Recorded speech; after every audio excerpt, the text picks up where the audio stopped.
one that gets to co-coordinate partners in community.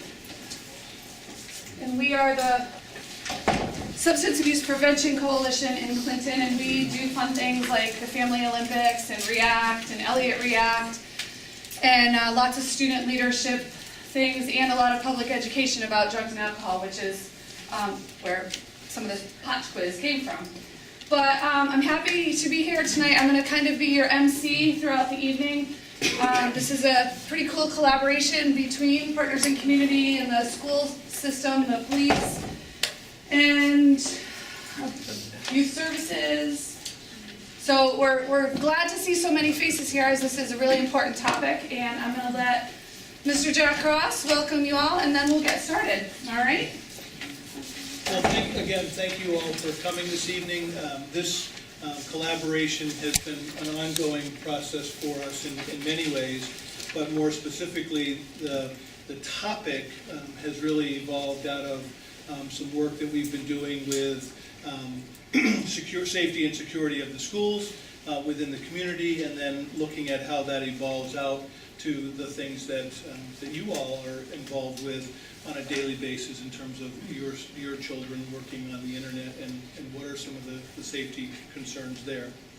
So out of the work that Marie and I had been doing with regard to both physical security, mental health safety, and then the joint efforts of the PIC group to be able to really get out a message around internet safety and things that parents can be doing and also be watchful for or watchful of as they proceed with their children as they come up through the ranks. This was a great opportunity for us to bring in a variety of folks to speak on various topics that I think you're going to find are enlightening, number one. I hope not overly scary, but there are probably some things that are going to be frightening as well as they are enlightening. So thank you very much. Marie Pinette is going to take the next leg of the baton and carry us forward. Actually, I'm going to interject one thing I forgot to say. Also in your folders did the cards get in, or is it just the yellow pieces of paper? Yeah, the cards are different colors though. Okay, there should be, there should be like 3x5 cards in your folders. We stuck those in there so that during the presentations, you're going to get a lot of information thrown at you, and you may have a question that doesn't necessarily get answered by the speaker in their allotted amount of time. So we encourage you to jot it down, jot your questions down on those cards, along with your email address. At the end, we're going to have an open question time where we can respond to some of those questions that you write down. And then we ask for your email in the event that your question doesn't get answered in the time we've got. Somebody will email you back with our best answer to that question. Okay? So I encourage you to use those. We'll collect them toward the end before we break up. So again, Marie Pinette from Youth Services will be our first presenter. Okay, I've been working at Youth and Family Services for about 16 years now as a family therapist, and I also do some programs with the schools. And let me start off by giving you guys a little barometer that I use. Sorry, this is my first PowerPoint. This is a barometer that I use to figure out if a kid is okay. And for the most part, it's a really good barometer to use. Sometimes kids fly under the radar, but again, if there's issues that are going on with your child, whether it's related to technology or not, usually we're going to see problems crop up in one or more of these areas. Eating, sleeping, socializing, academics, behavior, and mood swings. All right, and sometimes you'll see a combination of these things. I've had cases where all 6 of these things are like huge red flags flying off the charts. You're also looking for major changes in these areas. Those are things you want to pay attention to. And again, that's just an umbrella to cover any kind of situation that they might be going through, not just a tech-related situation. So let's get into gaming. Well, just in general, we can talk about screen time and say the American Pediatric Association recommends no more than 2 hours a day combined of screen time. That's everything. That's TV, Twitter, gaming, everything that you put together. And they say no screen time at all for babies under 2. So there was a period of time where they did the whole baby Einstein thing. They're saying that's a big no-no now. So no more than 2 hours. So if you've got a kid who's always on social media or the internet, you're thinking, my God, how can I crunch this down to 2 hours? And it sounds like it may or may not be realistic. But let me tell you why the American Pediatric Association has these recommendations. While your child is in their growing years, as children and adolescents, there's certain tasks that they're supposed to be doing and developing, certain skills that their brains are primed for. That includes the development of social skills, and a lot of social skills involves the ability to recognize and read nonverbal language, which includes your body posture, your facial expressions, your gestures, the tone of your voice, and intonation and inflection. And so those are things that you may not really have access to when you're using certain forms of social media and gaming. So when you're dealing with kids who have copious amounts of hours that they're using gaming and on some of these social media sites, each of those hours is an hour that they're not using to develop social skills, emotional regulation skills, problem-solving skills, and self-advocacy skills. What does the research say about gaming? Well, we know exposure to violent media increases aggressive thoughts, feelings, actions, and also has a physiological effect on your body. You do have a certain level of elevation of physiological arousal. The research also says that exposure to violent media decreases the helping response. So if somebody's in need of assistance, you're less likely to help if you're a chronic game user. Research on desensitization of violence is mixed, so I don't want to say, one way or the other, but there's a lot of research out on that and it's mixed, so the jury's out for those. Here in Clinton, what I'm seeing is in the last 16 years since I've been doing this, I've seen a dramatic increase in problems with anger management issues, social skills, and attention deficit. And so addressing these issues and seeing, like the fallout of what's going on becomes massive. So one of the things that I started doing when people call and contact Youth and Family Services to receive counseling services is I'll ask a standard question: how much screen time does your child get? And that's on our intake form, just as we're getting started, because a lot of times if I'm seeing these three things crop up, it's interesting that we'll see a lot of hours of usage, whether it's gaming or again social media. So some of the concerns that I have end up revolving around those issues. So which children are more negatively affected by gaming? These are going to be the kids that are already predisposed to anxiety, depression, anger outbursts, and also attention issues. Usually what happens with gaming is that it can exacerbate already existing issues that your child is struggling with. You also want to pay attention, like if you've got children who are avoiding social interaction in favor of constant gaming, because there ends up being a cycle where the more they game, the less they're learning social skills, the more they want to game because they're uncomfortable socially, and it becomes a spiral and they're not learning the developmental skills they need to be socially successful. Children needing limits often have frequent meltdowns and get very frustrated when it's time to get off of gaming devices. For many kids, gaming will exacerbate emotional regulation issues that already exist.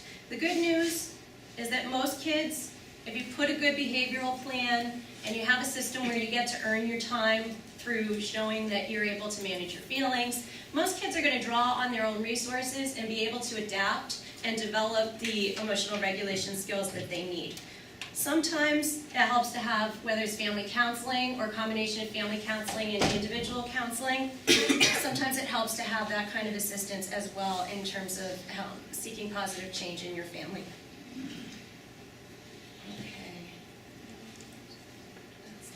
Okay, signs that your child might need digital detox. And I'm going to say digital detox is a phrase that I started because in some very rare circumstances, and I'm going to say this is not the rule of thumb, but in some rare circumstances, we have some kids whose meltdowns are so escalated that they're engaging in behaviors that are destructive towards themselves, towards other people, damaging towards property. And even when we say, okay, you can earn a half an hour of time, or you can earn 15 minutes of time, there is no time limit that's going to make it easier for them.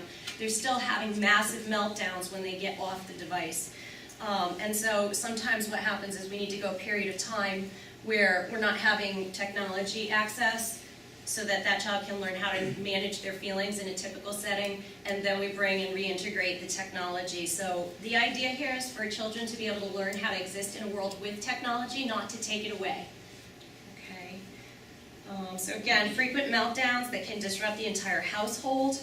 Meltdowns surrounding technology have escalated, harming yourself, others, or damaging property. The child appears obsessed with gaming, it's all they think about. The child is avoiding in-person social interaction in favor of gaming. And these are situations, again, seeking family therapy, not just individual therapy for your child, can be a huge source of support for you. And I've had a lot of success with seeing results with that combination.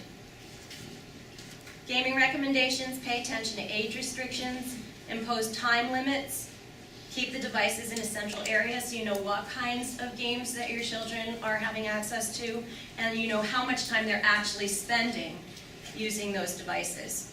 I also like to recommend having your child earning gaming privileges each day. Like, for instance, as soon as your homework is done, you can have X amount of time gaming.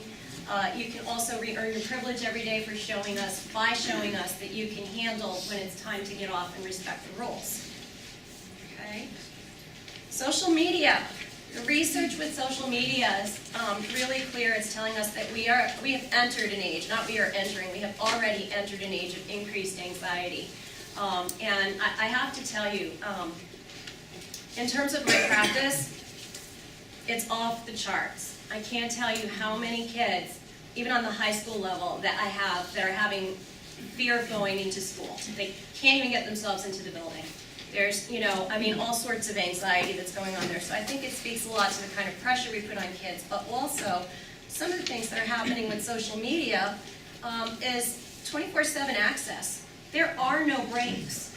The drama and the relationships are always accessible, okay? And people can reach you 24/7.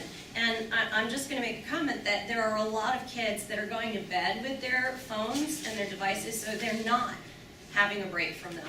2 o'clock in the morning, they are on their device. And, if you think about it, in general, we all need a break from relationship. We need to be able to have some downtime, time to regroup. And just that constant access can lead to constantly feeling like you're on stage, and also the obsession that there's constantly new things happening and you don't want to miss out on it. Then you start seeing this kind of thing interfere with a child's ability to sleep. Okay, which was one of our red flag markers that we were looking at in the beginning. TMI, too much information. This is another issue. Nothing is private. Everything's going out there in terms of feelings. You're having an argument, it's out there. You have a fear about something, it's out there. And then what happens is that you're making yourself vulnerable to just about anybody who has access to that information. And so something in terms of limits, boundaries, and how much information is too much information to put on there is something that needs to be discussed and explored. Also, with social media has come the occurrence of multitasking. And I'm sure that you guys know what I'm talking about. Multitasking with homework, multitasking with relationships where you're talking with somebody but you always have your phone on the side and you're always attending to your phone. And then also multitasking with driving. And so, again, with social media, teaching healthy limits, there's a time and a place for things, and having a healthy balance, I think, is really important. Recommendations: genie's not going back in the bottle. Technology is out here, it's here to stay. It's changing at a very rapid pace, more rapid than what we can keep up with. And I think that we need to be aware that part of what this does is call us to be all the more engaged with our children, and not kind of go in separate directions and say, okay, as they're growing up, they're kind of taken care of, they're older, they're more independent, they're being managed, mostly they've got, the device that's entertaining them, but it can't be a substitute for family connection, and it can't be a substitute for parenting. So, recommendations, here's some different limits parents can set. I say before setting the limits, first and foremost is modeling self-control around these devices. Attend to your child fully. It's really important for your child to know what it feels like to be in a relationship where they're being attended to fully, okay? And so when you're coming home, don't rush to the email. Don't, find yourself consumed with this and at the dinner table be kind of like looking through and scrolling down while you're half listening. You want to make sure that you can show them that you can attend fully. Set time limits on devices, and that's something that Mr. King, Stephen King, will be sharing with us a little bit later, some different limits and restrictions that you can put on phones, parental controls that you can put on different devices. Post a list of rules. Backwards here. Post a list of rules. Keep devices in central areas as much as possible. Establish a device-free hours or device-free rooms in the house. No devices at the dinner table, really important. Check in devices by a certain time before going to bed. In your packets, you're going to see there's also a list of rules, suggested rules that you can take a look at and possibly use that might be appropriate for your family. And then emphasis here is on teaching your children about how to have relationships with people online, like never posting mean things. It's about online etiquette and teaching them how to exist online in a positive way. And then at the end I want to say, stay involved, ask questions, develop a strong family identity, and have lots of family interaction. The stronger your family identity, the stronger your child's going to connect with the family values. Talk with your children regularly about healthy friendships, building trust, bullying, popularity, and how to handle different compromising social situations. Thank you.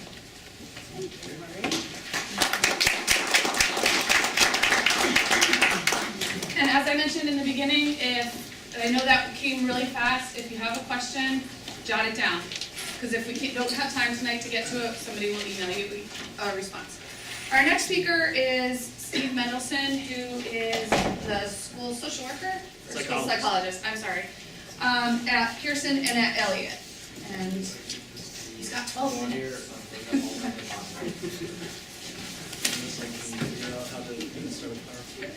Right, we've got 9 assignments, 2 left.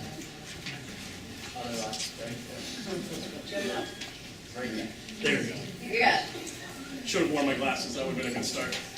Okay guys, I'm a school psychologist at Elliott and also at Pearson. And it's good to see you guys here today. And I'm going to talk about bullying in general and also cyberbullying in terms of school perspectives. Okay? The first thing that really in terms of what the school has to deal with, and really is the most difficult question that I think we face in discussing bullying or cyberbullying, is the difference between bullying and conflict. It's really hard to determine where conflict stops and where bullying starts. In terms of what conflict is, it's a disagreement or a difference of opinion between peers who typically have equal power in their relationship. And in terms of equal power, I'll discuss that when we talk about bullying, because that's a little bit of an interesting topic. It's a normal part of growing up. You know, we can't keep our kids sheltered. They're going to have conflict. They need to learn how to resolve it. They need to learn how to compromise and work through those situations. And there's things to learn from conflict. Okay, there might be emotional upheaval. There might be disagreements. But generally, in terms of conflict, it's not a repeated offense. And there's things that we can learn and grow from. Okay, unfortunately, for bullying, that's not the case. There's not anything to learn from bullying. There's nothing to work out. Okay, and when we talk about bullying, there's really agreement that there's 3 main factors that we look for when deciding if something is bullying or not. The first is there an intent to do harm? Okay. The second is that aggressive behavior or act carried over and repeated? Okay, not just once, not just twice, but repeated offenses. Okay, and third, the most important, is there an interpersonal relationship that's characterized by an imbalance of power? So you really need those 3 characteristics. And what that last one is, you know, there's not an exhaustive list of different imbalances of power in relationships, but these are things like a special education student and a regular education student. A student who might be more popular, a student who might not be as popular, a student who may be athletic, a student who may not be as athletic, groups of students teaming up against one or a few students. Unfortunately, adults versus students at times, okay? So there needs to be that presence of an unequal playing field, okay?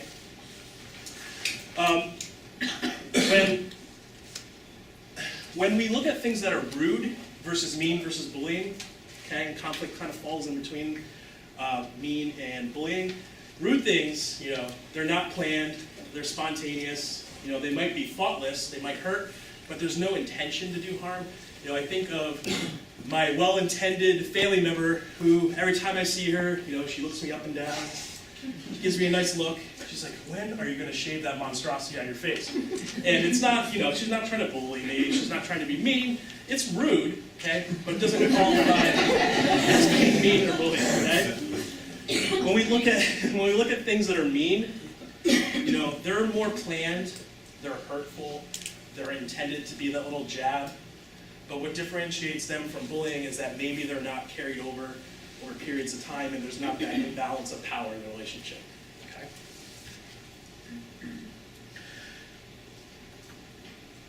So,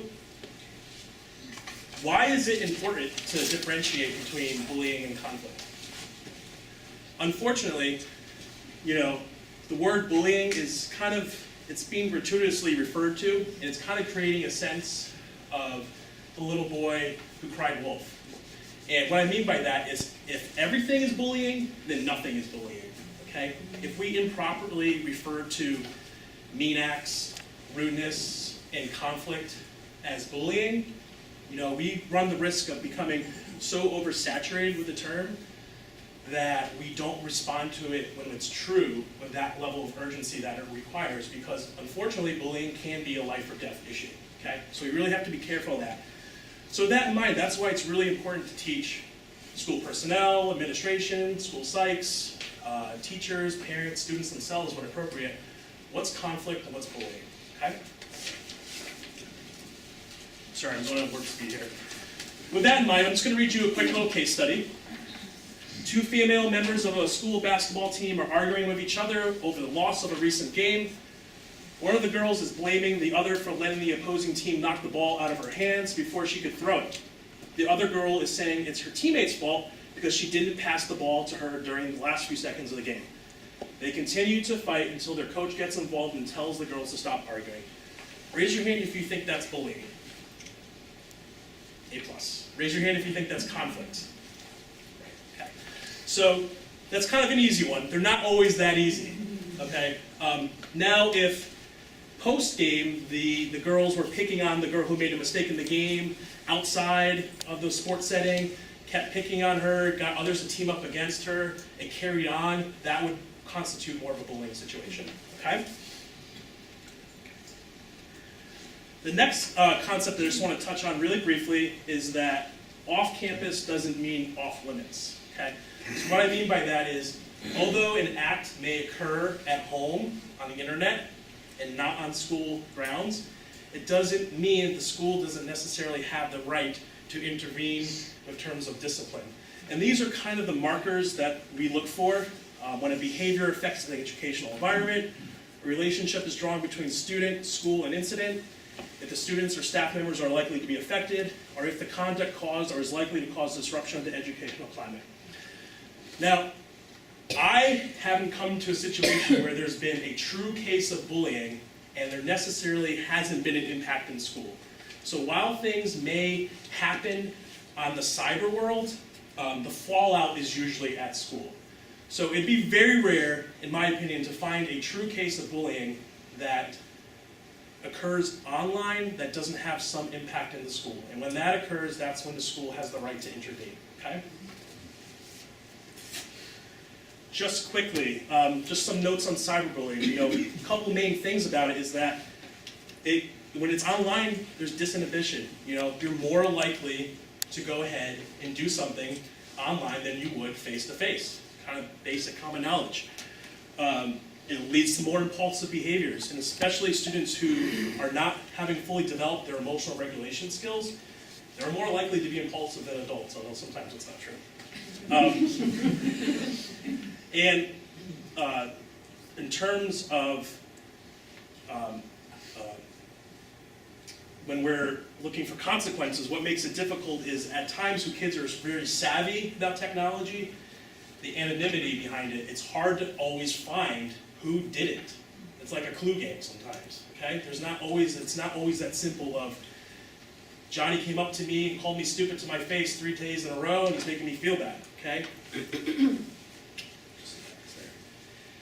Okay, so this is my last piece, and I'll admit this is kind of soapboxy, and this is not fact, this is more my opinion, so just that preface.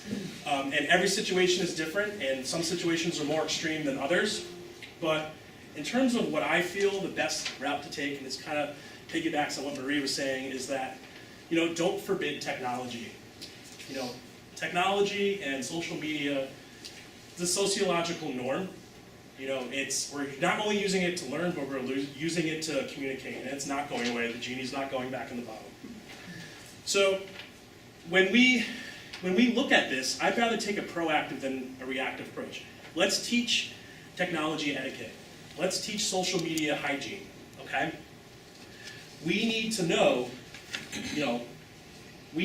what to teach our students, let them know what the expectations are, what to do, what not to do, what are the limits, okay?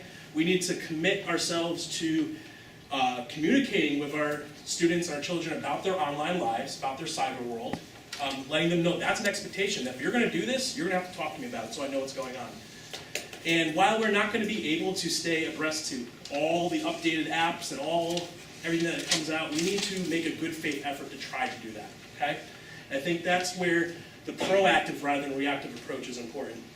And unfortunately, sometimes when it comes to social and emotional learning, which is squarely what bullying, cyberbullying, really falls under, we tend to assume that those are skills that kids innately and naturally develop, and that can't be further from the truth, okay? We need to take the time to teach these deliberate skills, okay? Just like we look at reading, writing, and math, in my opinion, we take the time, we want all those students to have those skills. Social and emotional skills are just the same thing, okay? There's deficits in certain areas, and we need to find what those deficits are, whether students have lagging skills, intervene appropriately, and build those skills, okay? We can't assume that our students, through osmosis and just simply being and existing, are going to have the necessary coping skills and social and emotional tools to handle everything that they confront, okay? We need to take more of an active approach to that.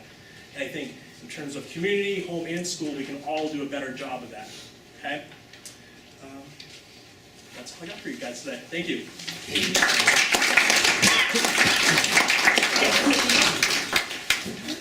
Okay, up next we have AJ Rye, who is a senior at Morgan, and he's a board member at Partners in Community, and he's president of React. And he's got a lot of knowledge about the most up-to-date, I think, that we can get at this point, things that most young people are using either as apps or in the technological world out there. So, you got it. I already did an introduction now, but all right. So social media. So I'm guessing a lot of parents here have Facebook. Show of hands. Maybe everyone. Well, with Facebook for teens, you don't know who's behind the screen. It could be a friend using your friend's phone, sending a message or something. But the truth is, you don't know what's behind. You don't know the person that's behind the screen. And that results into online bullying, where someone can send a message, hurtful, and hurt the other person. But the one thing about Facebook that teens don't realize is location services. And I don't know if a lot of people know what that is here, but when you send a message like that, or update a status, it can give you a pinpoint location of exactly where you are. What I mean is, that's it right there. So this is someone sent me a message, and this is a screenshot from my phone. That's where they are. Just gonna keep on zooming in. And that's exactly where they are, clicked in. The street and the house is right there. Same thing goes for Twitter and every other social networking site. And you are able to turn it off using your smartphone if you go to location services and turn it off, and on the Facebook app. On Twitter, there's a privacy setting. So if your account's not private, anyone in the world can read your tweets and read what's happening in your life. And sometimes, even if it is private, Twitter has its gaps where your things go wrong, so it can become on private and your tweets are out for the world. But normally, it's on private. So always keep it on private. Twitter has location services too, where anyone can see where you're tweeting from. So even if you're in Clinton, just click, and it says tweeted via Clinton, Connecticut, I can click on the hyperlink to Clinton, Connecticut, and it goes to Google Maps, and I see, oh, you're right there. And just to show that, if it loads.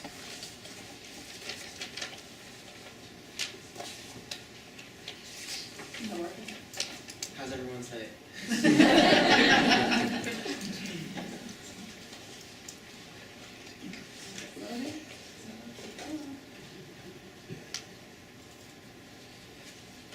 Close it down at the bottom. There we go.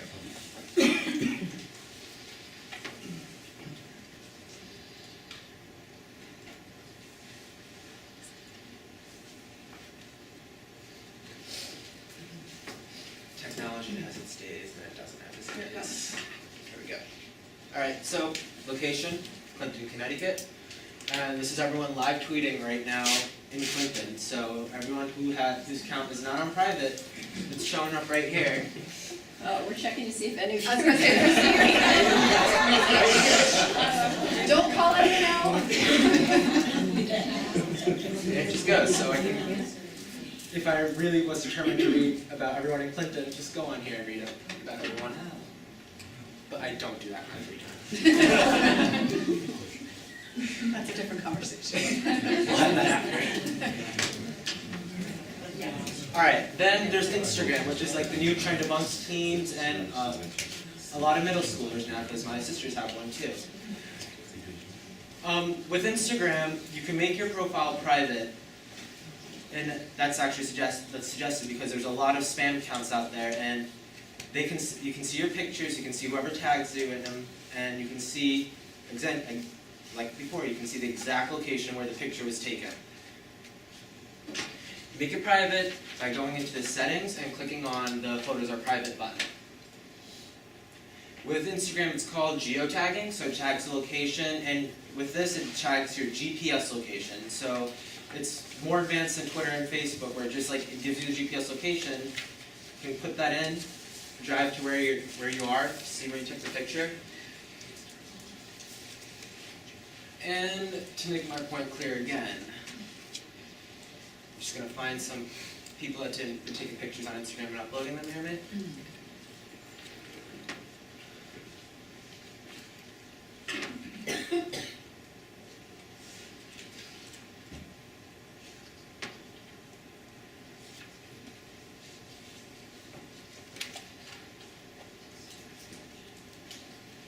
Again, don't call anybody out if you see someone you know.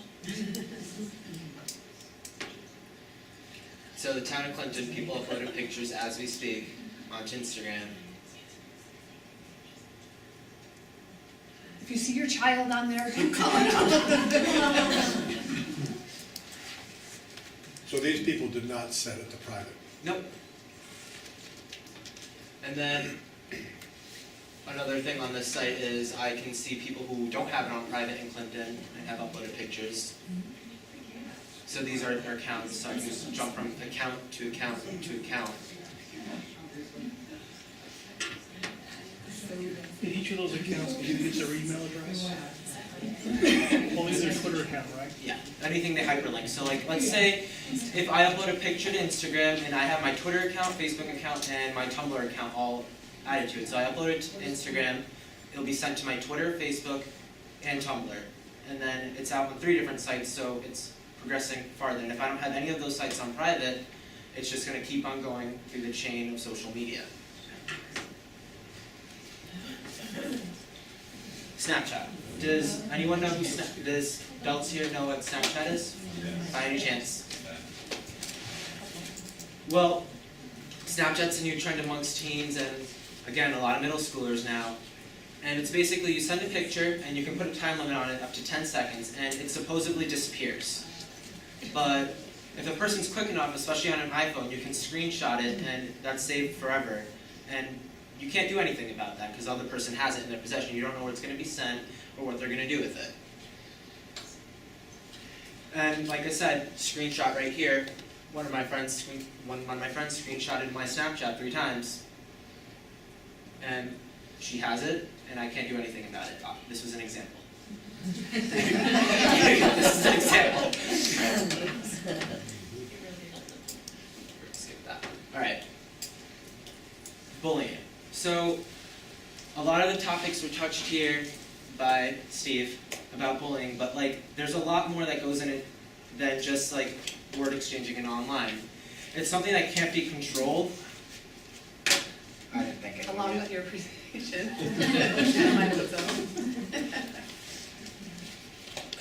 All right, something that can't be controlled.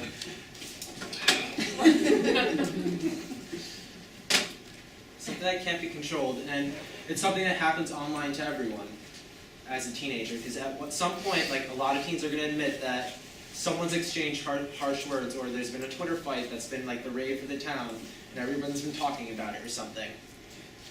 But it gets to the sentimental point where I'm speaking from experience, where words get exchanged and become hurtful and can hurt people, and again, it goes to life and death situations. If any of you have not seen the movie Cyberbully on ABC Family, anyone seen it?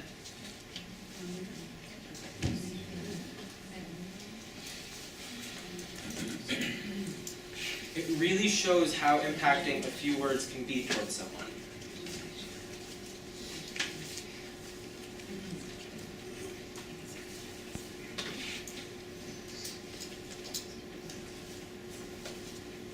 Yeah, give me a second.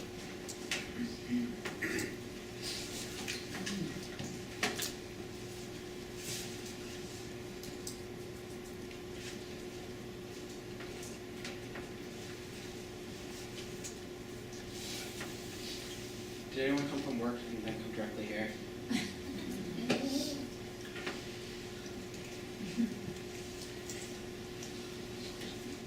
Sunday, July 17th, Taylor Hillbridge had everything.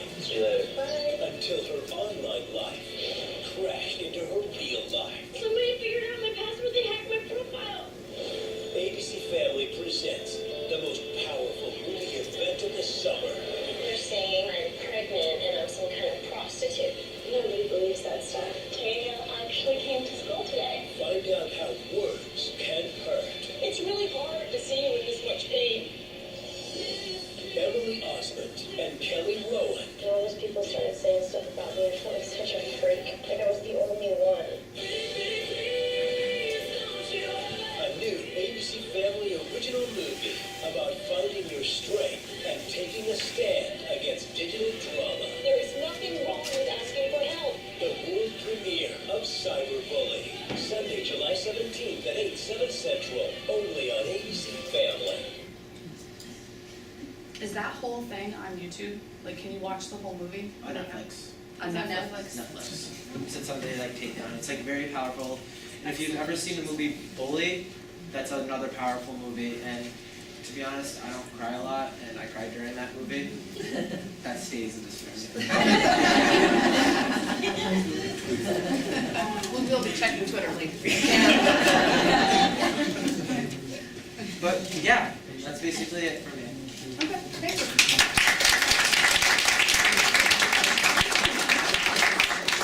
Okay, and last, we have Mr. Stephen King, who's got a lot of technological information to share, so get your pens and papers So, out. I won't be able to get through all of it. Okay. And if you do have note cards, like within the next 10 minutes or so, just kind of wave them up, and either I'll come by and grab them, and then we can read off some of those questions after Stephen's presentation. Okay?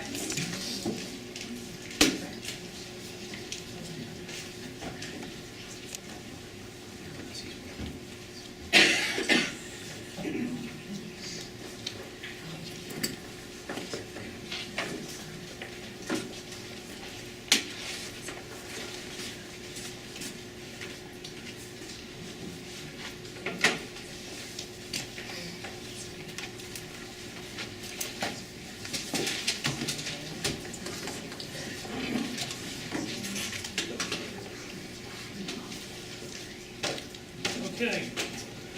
I won't be able to get through everything. Again, my name is Stephen King. I work for People's United Bank. I'm an information security officer. I've been in IT since the 90s. Worked for IBM, worked for the FDIC, managed networks, architected networks, and now I do security systems, and this is kind of what I do for a living. I keep the bad guys out of your bank account, essentially. Thank you. Before I present a couple of the technical things that you can do, I use Nanny. I lock down the iOS, which is the Apple operating system on my daughter's cell phone, and I control those things. I think it's important to understand a little bit about my philosophy and how do I approach this, because I had to learn firsthand with my 13-year-old. One of the concepts that I believe in with technology is the crawl, walk, and run. Technology is absolutely essential in everyone's lives. Our children need to learn it, but I do believe that there's certain ages that I found to where things are more appropriate to introduce them to than other ages. Cell phones, for example. Your traditional cell phone, which just basically was just a cell phone, you can make phone calls with it and you can text, early phones. And then we had the proliferation of the smartphones, which essentially the same operating system that you would have in a Mac, iPad, desktop. They do the same things. You're connected to the internet. This is nothing more than just a mini laptop, PC. Same applications, same things. My approach for the youngsters, in order to, we can control what we have in our homes for the PCs, the wireless networks and so forth. It's really been the cell phone that's been causing most of the grief, at least that's my experience. And so when I look at what's age appropriate, that's the toughest question as parents for us to say, because our kids are constantly pressured because other kids are getting things sooner than they are. And I'm sure you folks have all experienced that. So I know that younger kids have a cell phone for safety reasons, to let parents know where they are. For anyone that's under 10 years old, I think that's appropriate. That's my own personal opinion. However, the smartphone, the one with the data plans, the one that can access all the applications, for me personally, I think anyone under 13 is still a little too young. Again, the crawl, walk, and run. That maturity level has to be there because there's a lot of responsibility. Even though you can lock things down, you can use technical controls. It's not the panacea to your solution. You're still going to have to do a tremendous amount of monitoring and checkup, and I can certainly, cover those things. If I don't cover them now, feel free to approach me, or even give me your email address, and I will certainly help you folks out. One of the applications that I'll talk briefly about is I did some research on one of the best internet filters or the ways parental controls out there, and this application called Nanny is the application I chose.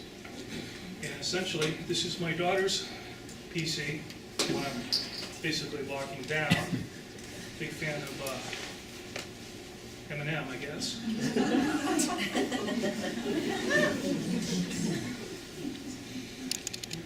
So, again, you have to keep track of your administrative passwords, make sure that your kids don't guess what they are, because they'll get in and make changes to these things.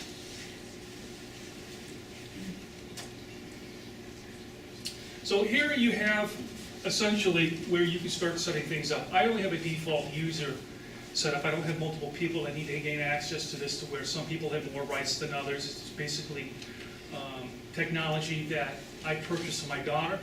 But like all my technology that I purchased for my daughter, I'm the owner, not my child. I loan it to her based on my good graces, if you will, and her responsibilities. I have a contract, a written contract with my daughter that spells out the responsibilities. So if everything starts to be creeping on those responsibilities, break out the contract, saying, listen, you're supposed to be putting this up at X amount of time at night. Your devices are not stored in your room. You can take them to your room when we're home as a family, but they are stored out in the main area where they can be charged. There's no sense of privacy. I need your passwords to all your accounts. So I have all that information. So again, I can follow up on a need-be basis. I can pull reports from Verizon if I decide to go that road.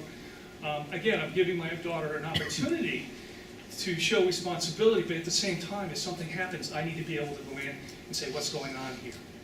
So with here, you can set up your web browsing filtering. You can do a bunch of different things. Set up a profile, user passwords, let's say filtering. You can do all your instant message. If you don't want to have instant messaging going on, you can actually block these, or you can just have emails of what's occurring come to your own personal phone. I get alerts if something goes wrong. or my controls are being circumvented. So you can block social networks, those types of things, additional settings. This is a subscription. You pay for this on a yearly basis. I don't think it's more than like $20. You got time controls, internet usage. Personally, I don't do this. As a parent, I feel like I communicate with my daughter, put the thing up, it's time to go to bed or what have you. I don't have any issues with that to where I'm going to rely on some kind of technical timer that's going to shut her computer down. I think that would be kind of solely in my own personal opinion. You can put exceptions in here. If there's one site that seems to be getting blocked all the time, you can go ahead and list it. I am allowing YouTube, but I did block. I can add in certain things I want to block, like Gmail. She has her own domain, so she has her own website, not a website, but she has her own email address, essentially. So she gets her email, but I bring her email into regular Outlook. So there's all kinds of different things, email notifications, you can manage alerts, and you can add whatever you want. You can add a rule, chat conversations, and you can put your email address in here. Again, this is the console that only you see. Your child does not see this console. They don't have access to it. Okay? And my favorite one is, that I used recently, was reporting, web activity. And let's see, this shows you where they're going. I like this one, web searches. Let's see, let's go the last 30 days.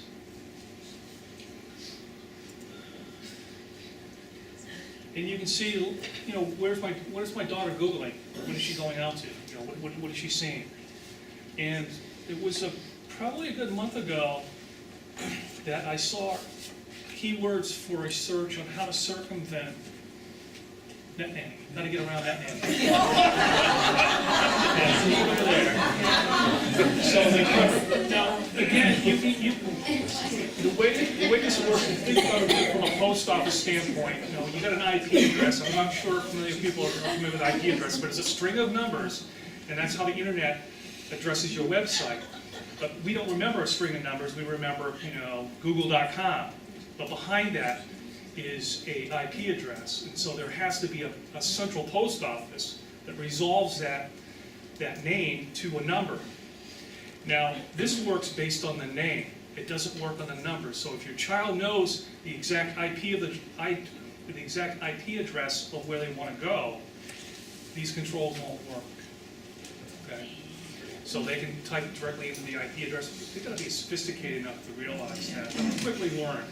So what happens is that you have control 13, 14, 15, they're starting to get pretty much out on their own. They're going to probably know more than you are going to know about certain things, how to get around them, or their friends are going to have open access to things. So by the time they're 16 and 17, your restrictions kind of start coming off. In my opinion, that's how I perceive how it's going to work with my own daughter. And that, she's going to know right from wrong and all the other kinds of things that we've been discussing here tonight. So that's kind of you have a question? I do, and please forgive me if I'm being naive. Why do you want to control these things? Why do I want to control them? Yeah. Social networking, well, this isn't controlling anything. This is just showing me what my daughter's up to. You see, I need to monitor what my child is doing. Okay? And it's stated very clearly that this is technology you use, but I need to know what sites you're going to. How else am I going to be able to, intervene if I needed to, So that's again my philosophy on this. This can block sites. So if you accidentally type something in Google, you don't want something inappropriate popping up, guns and ammo or pornography of any sort, so you can block that. I'll show you there's another method that you can block this too, and it's called Opendns. And the nice thing about that is that it blocks any device within your household on your router. Again, I may be talking technical here, but the router would be in every one of your households if you're connected to either the cable companies or the phone companies. It's a device that basically connects back to that company, but internally you have control over that. and you set out the DNS. OpenDNS is a consortium where they cut out all the people that are basically bad. And so that the only way you're going to be able to, you won't be able to get to any of these bad sites. Once you plug these two numbers in, I can give you a look and see what that is. Favorites.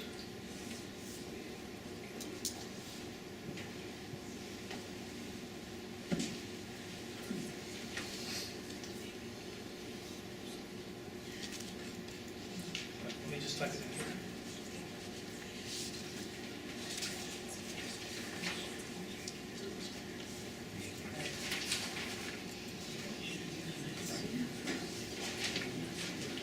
Right here, these numbers, which if you've got a Comcast or you've got, they're going to give you what they use, which is straight out. This particular thing basically filters out a lot of the bad stuff for your entire household network.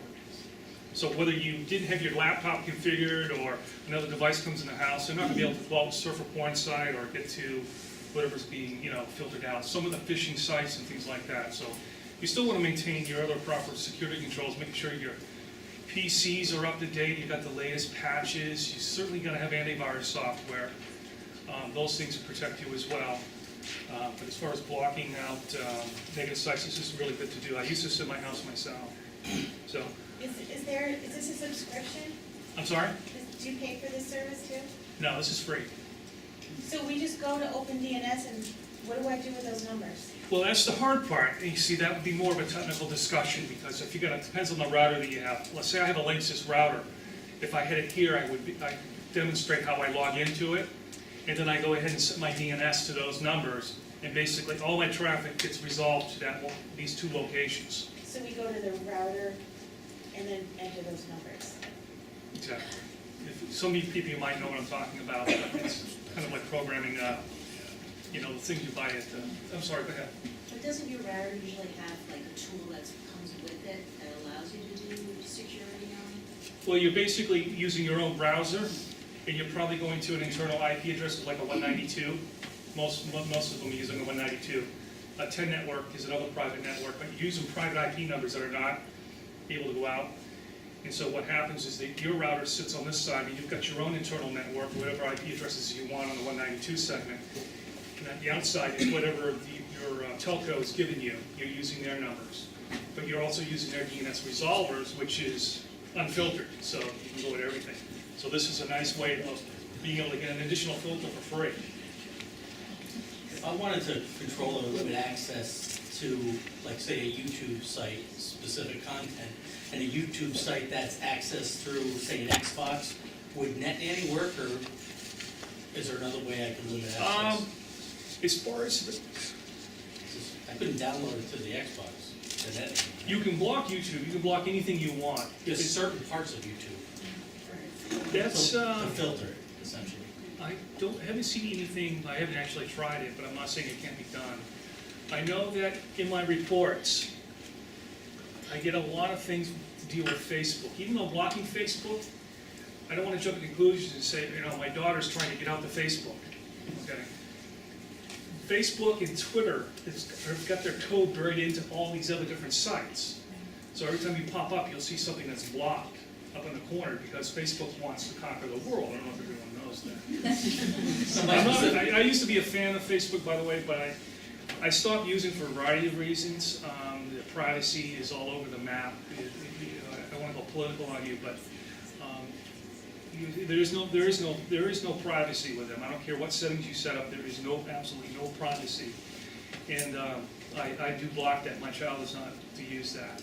But my specific question is, if I'm accessing the internet with an Xbox, is there any way to limit or control my son's access to certain sites, or is it sort of with OpenDNS? You would be able to take care of most of it at the point of router. At the point of router, because you're going to be going through their servers. But as far as blocking some of the popular ones, it will stop the pornography sites, obviously, and maybe some of the gun and illegal drugs and things of that nature, or some of the known phishing sites out there. But as far as any parts of YouTube, I'm not certain.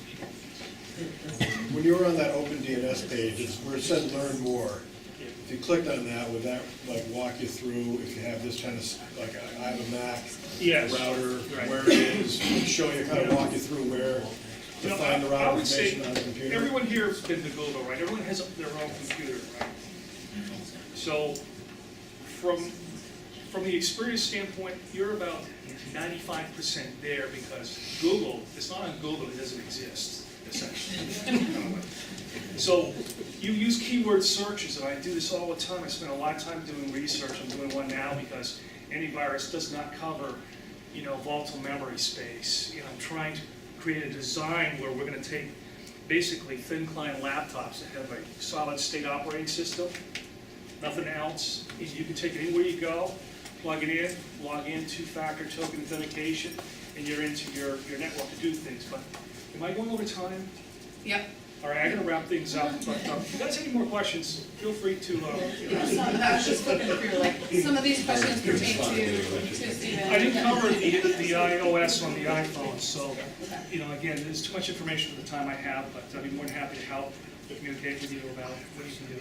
So, Great, thank you. All right, we're going to take like a 5-minute break.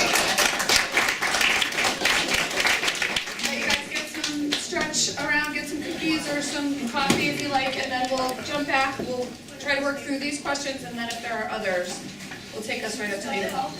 This afternoon, and with unfortunate short notice, he wasn't able to make it, and they couldn't get another officer in his place with, I have a feeling the stomach bug must have attacked him or something. So, I know. Along that line, this isn't the only workshop on this topic that we're planning to have. We realize that this is a ton of information in a very short amount of time, and as you leave tonight, the evaluation forms that are in your packets, if you could indicate, we want more about this topic, or I'd also like to hear about this. That helps us plan further workshops for you guys. It lets you go home and tell your significant other or your friends or your whoever who also ought to hear this to come to the next one. Okay, so we collected your email addresses to be able to respond to your questions, but also to let you know when we do have the next upcoming workshop, so we can continue the discussion on this, and AJ can come back from college and tell us all the new stuff, right? Okay, so what I'm going to do now is I will read off a couple of these questions, and then the appropriate person, I'll just have you go ahead and speak to it. So the first one here is there a bring your own device policy for Clinton schools? You could read my handwriting. No. The short answer is no. Okay. At this point, we are entertaining options for how best to deal with whether it be BYOD or a one-to-one computing program. Over the course of the last 3 years, we significantly upgraded the capacity for the district, but both issues, one-to-one computing and BYOD, present lots of different issues for a district in terms of monitoring and maintaining levels of control, but really as it is age appropriate. So where we are looking at one-to-one and or BYOD would be at middle school and high school level only. And as we are approaching the new high school, one of the things that we're working with right now within this school year and the next school year is to the level that we can in fact deal with one-to-one computing, because part of the issue for us is how are we really using the technology in the classroom. A BYOD or a one-to-one computing, the reality is we're not using a computer all day long in the school.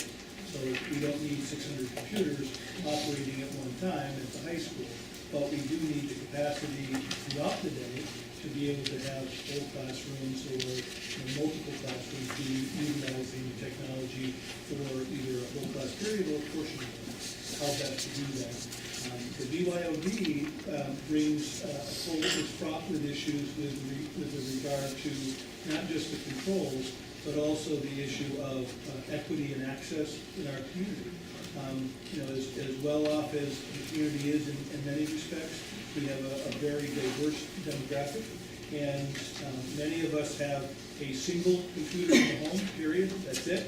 They certainly don't have one for each of their kids, as they, or a Chromebook or a laptop. And so it then creates an inequity that we don't want to perpetuate. So we're working on the issue, but again, the short answer is no, we don't have a policy for it. Right now, we don't allow it. I guess there is a policy. We don't allow it. And we are exploring and really working around the edges, trying to figure out what is the real need from an instructional standpoint, and how best do we support our kids and families. Thanks, Jack. Okay, the next couple of questions go through AJ. What website was used to see the tweeting in Clinton? Do you want to share that? It's www.nearbytweets.com. www.nearbytweets.com. Nearby tweets with an S. And do you have to have a Twitter account to be able to No, answer that? it just you just type in the town and it'll find it. And then also related, how do you find the pics and people who are posting on Instagram, the what he demonstrated? That's www.instabam.com. BAM as in BAM, so Insta, INSTABAM.com. Okay, you guys got that? And do you know the answer to this one? The question is, how easy is it to obtain an IP address from someone's Instagram? Do any of you guys know that? Well, since Instagram's like a mobile app, so it's not. True. Instagram is a mobile app, So I don't think it's easy to obtain one from there. so probably not easy. Right. From their servers. Good point. Okay. Wait, what was the answer? It's not easy. I don't think you see it. I mean, You don't see the IP address. Since Instagram's only an app, it doesn't have an online site. it'll be through cell tower. Right.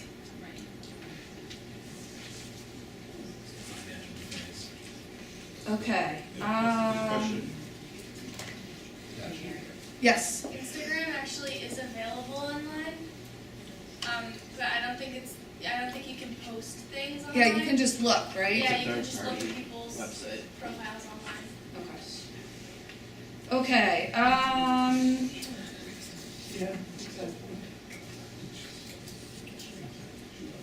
Okay, as children get older, computers are part of homework.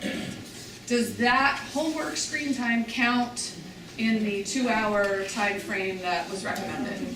I wouldn't, sometimes it's hard to differentiate when your child is doing homework and when they're not doing homework. So then, it seems like they're always needing the computer to do homework. I wouldn't count the homework time as much as possible. I wouldn't do that for 2 hours. But in terms of brain development, doesn't the screen time still affect your, the 2 hours is, or the American Academy of Pediatrics is saying, Yeah.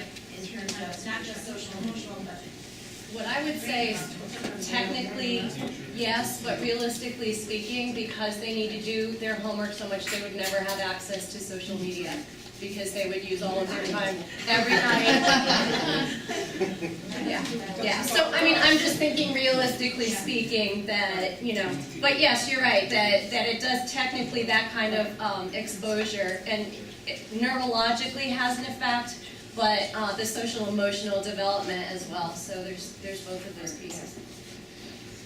Okay, next question. On Nanny, do you have to be on their computer to view the reports, or can you get the reports sent to like the adult's home computer?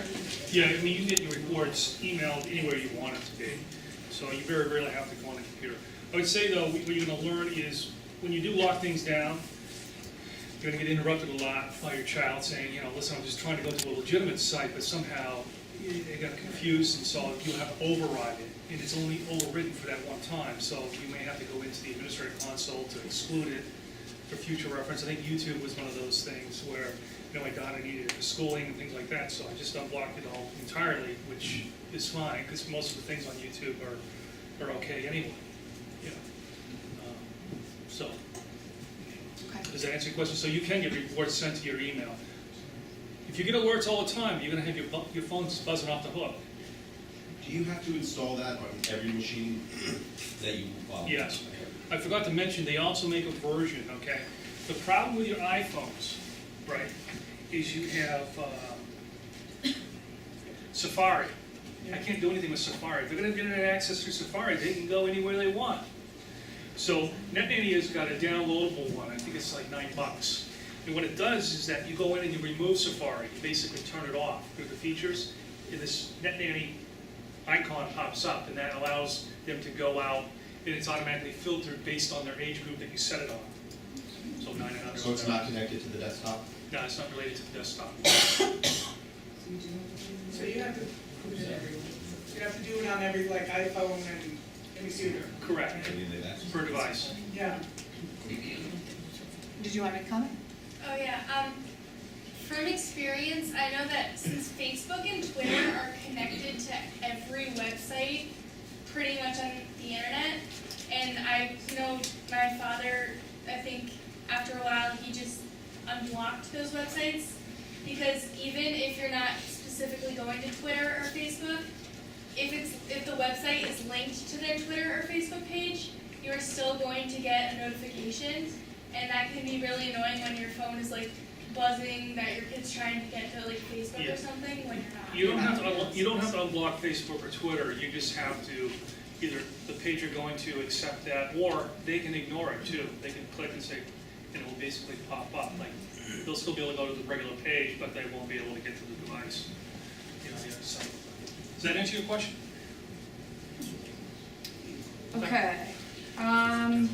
How long should we allow chatting on like an iMac or iPod? I'm assuming that means like friend to friend. How long should chats? Generally, they're taking place all darn day long.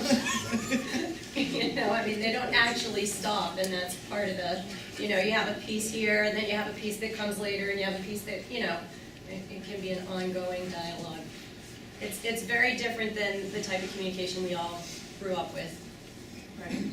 So I mean, even things like, for example, you know, when we were growing up, if somebody called you like 7 times, it was like way too much. Something's wrong there. Here, it's normal that people are gonna chat all day long and contact you like 13 and 25 times. And I don't know if there's like a set number for students or for kids. I think it's different on an individual basis.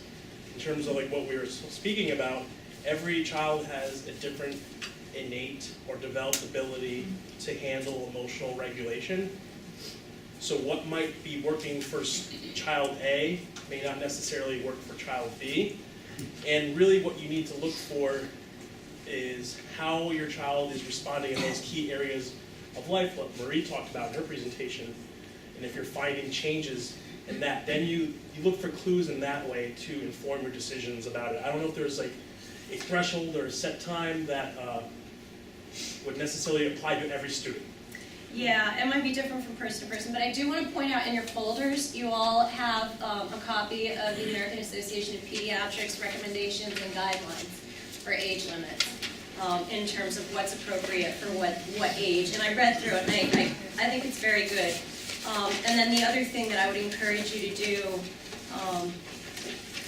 in terms of setting the dialogue and the tone in your home, this over here, excellent, excellent letter. I don't know if anybody's seen this. This is an 18-point contract that there was a parent who gave her 13-year-old son a smartphone for Christmas, and she goes through with all the expectations and what kind of social usage she's expecting from this child. So take the time to read this. It's kind of cute, it's kind of funny, but it's also a nice example of something that might work in your family. I think a better way of looking at it is from a length of time, because we're so regimented as a society that everything is length of time. It's a better way to ask that is, are they affording themselves and doing all the other things that they're supposed to be doing?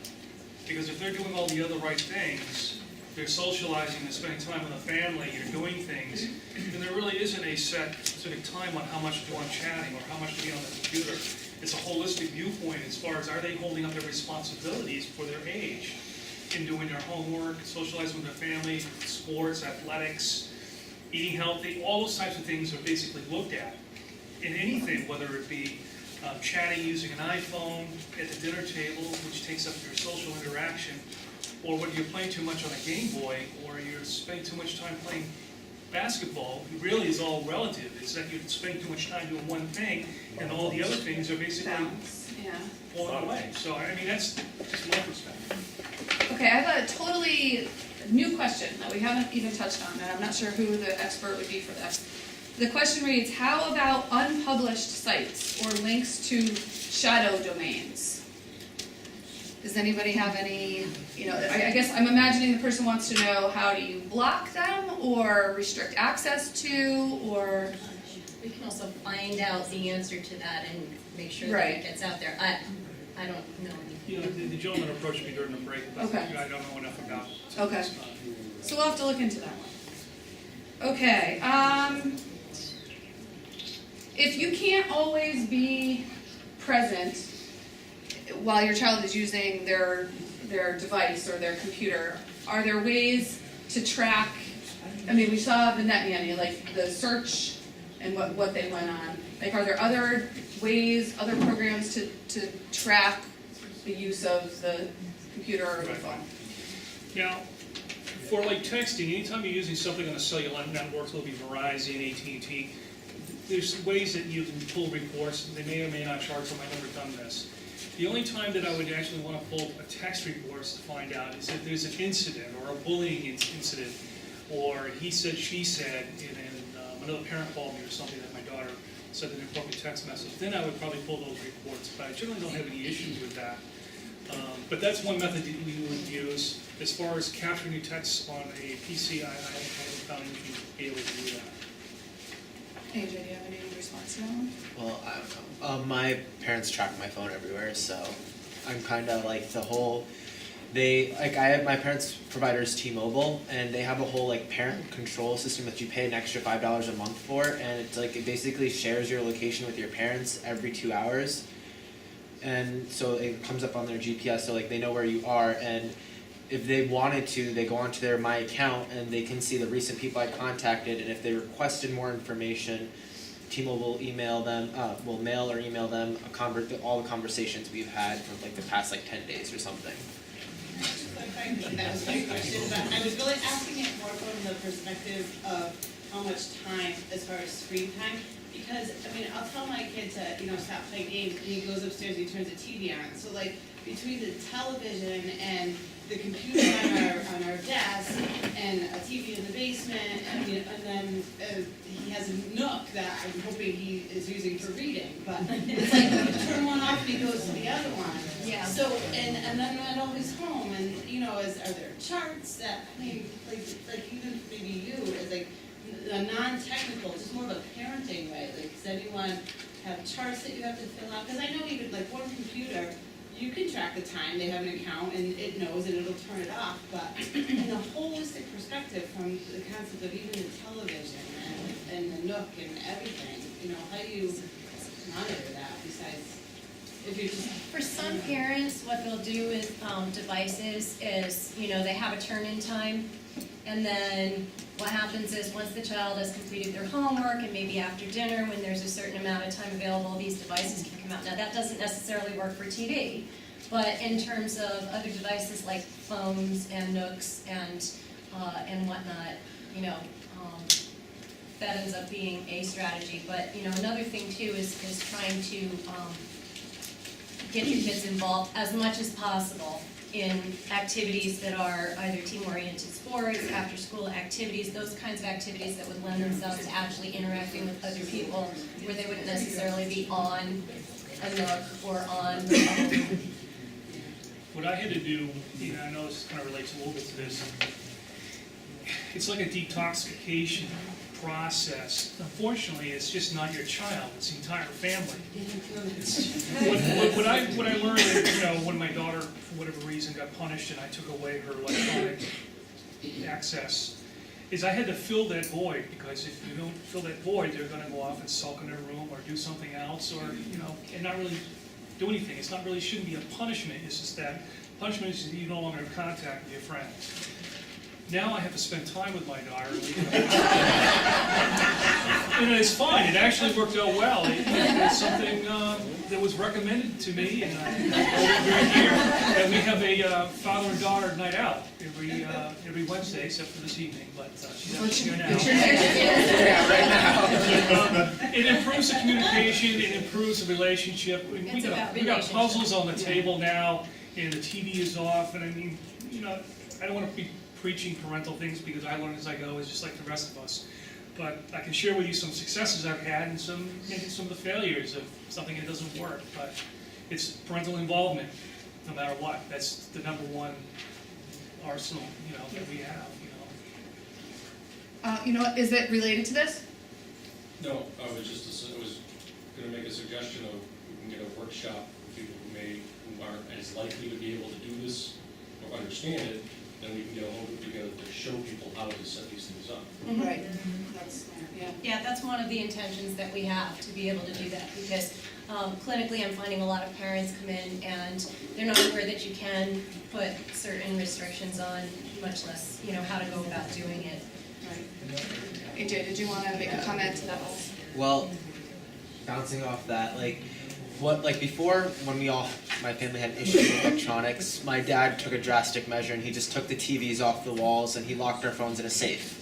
But what we do now is there's a timer on the TVs. I like your There's a timer on the TVs, and it's set from dinner time all the way up until 11 o'clock. There's no TV or anything. Does that work on the TVs? What? Timers? Yeah, timers.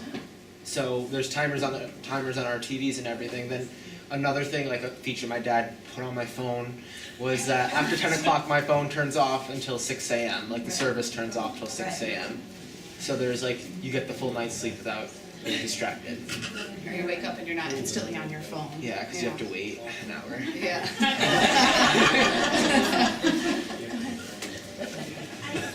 I feel like it's really important that parents know that other parents are being the bad guy too. Oh, And that yes. they're saying Yes, they are. no. Because I feel like a lot of people are like, oh, well, we don't want to be the big bad on this all the time. But, I think I hear from a lot of parents who are no TV. Maybe a half an hour at night. Or, on the weekends you can relax, you can do this stuff. But I'm hearing more and more of people turning off TVs, video games. Yeah, the young people will tell you, I can do it whenever I want. But that's probably not the case Yeah, for there's a 90% lot of of parents, and I have to say, so many parents are wondering what do you do in this situation because we don't have a blueprint. We all learn how to parent from where we came from, and we don't have a blueprint for what to do with electronics, and so we're all trying to figure it out. And I have to emphasize moderation.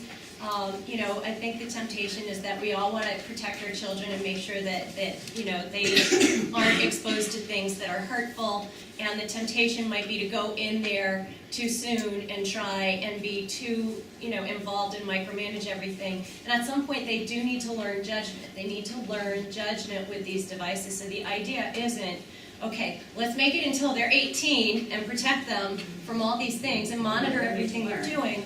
That's not going to help them at all. So I think that, again, part of the theme has been how do we help them to learn the skills they need to have so that it's a positive thing in their lives and a useful tool versus something that's overwhelming that they don't have the skills to deal with. I was just going to offer one. People may think this is drastic, but ever since the Wii and Xbox and iPods came out, we've had a no electronics rule in my house Monday through Thursday until the kids get home on a lot of Friday. parents do. So that's the way, we don't sit there then have to negotiate during the school week. Yeah, because it's off the tape. And I said that from the beginning so that it's not even they don't know any different. So I'm not, sitting there having fights with my children over, same thing with video games. I always hear everybody else has them. We don't have a single one in my household because I just, stand firm and I said, It's also okay to say in this family, this is what we believe in and this is what we do. And I really encourage, again, in this family is one of those things that really builds family identity and helps with the cohesiveness of the family. So, and I think that's one of the elements that we're trying to say more than ever. We need to come back with family. We need to come back with relationship. So it's not just an absence of, we need more relationship and more connection. Right, absolutely. Okay, I'm looking at the time and I want to be respectful of everyone's time. So this is what I think we'll do. There are a couple more questions. One lady is definitely interested and can stay later, specifically about iOS information. So let me do this. Quickly, I'm going to thank all the partners that I want you guys to know everyone that was partnering, besides Partners in Community, Clinton Public Schools, Clinton PTA, Clinton Police Department, the Valley Shore Collaborative, and Pathways Counseling in Essex. So everybody was part of putting this together tonight. So thank you.